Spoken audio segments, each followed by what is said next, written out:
اللہم صلی علی۔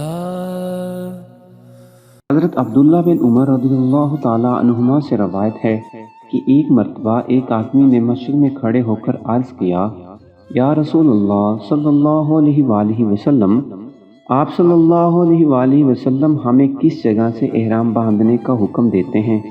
تو رسول اللہ صلی اللہ علیہ وآلہ وسلم نے فرمایا، مدینہ والے ذوالحلیفہ سے احرام باندھیں، اور اہل شام جحفہ سے، اور نجد والے قرن المنازل سے۔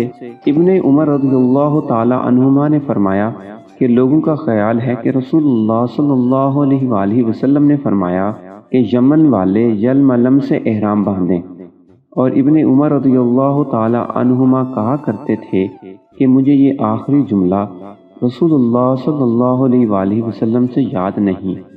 صحیح بخاری حدیث نمبر 133۔